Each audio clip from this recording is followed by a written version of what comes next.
ఆడదానిగా కాకపోయినా ఒక భార్యగా ఏ సుఖమైనా అనుభవించావా? ఎక్స్క్యూజ్ మీ, ఇప్పుడు నేను డివోర్స్ ఇచ్చేసి ఇంకొకరిని పెళ్లి చేసుకున్నాను అనుకో, ఏదో ఒక రోజు వాడిని నీకు సెకండ్ హస్బెండ్ అంటాడు. వాడిని కాదని ఎవరితోనో లివ్ ఇన్ రిలేషన్షిప్ లో ఉన్నాననుకో, అది వర్కౌట్ కాకపోతే ఎవరికో ఒకరికి కీప్ గా ఉండాల్సి వస్తుంది. ఇలా బెటర్మెంట్ అంటూ పరిగెత్తుతూ పోతూ ఉంటే జీవితం ఎక్కడ ఆగేది? 5 ఏళ్లకు ఒకసారి గవర్నమెంట్ మారుతుంది, రూల్స్ మారిపోతాయి.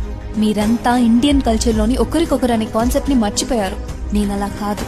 ఒకరితోనే పెళ్లి, ఒకరితోనే కాపురం. అయినా ఒక్క వ్యక్తిని కన్విన్స్ చేయలేకపోతే ఆడదాని జీవితానికి అర్థం లేదు. అది కాదే సత్య, నేను చెప్పేది ఒకసారి ఆలోచించు. మనం ఒక బస్ లో వెళ్తున్నాం, దారిలో బస్ బ్రేక్ డౌన్ అయిందనుకో, అక్కడే ఉండిపోతావా ఏంటి? ఇంకో బస్ పట్టుకుని వెళ్ళిపోతాం కదా, అలానే ఇది కూడా. నువ్వు ఆ బస్ లో ఉన్న ప్యాసింజర్ లా మాట్లాడుతున్నావు. నేను ఆ బస్ కి డ్రైవర్ ని. బస్ బ్రేక్ డౌన్ అయిందని అక్కడే వదిలేసి వెళ్ళలేను. బస్ లేకుండా డిపోకి వెళ్ళలేను. ఎంతసేపు అయినా ఆ బస్ ని రిపేర్ చేసి డిపోకి తీసుకెళ్లే వరకు ప్రయత్నిస్తూనే ఉంటాను. నువ్వు సూపరే. నీ రూట్ లోనే నేను వస్తా.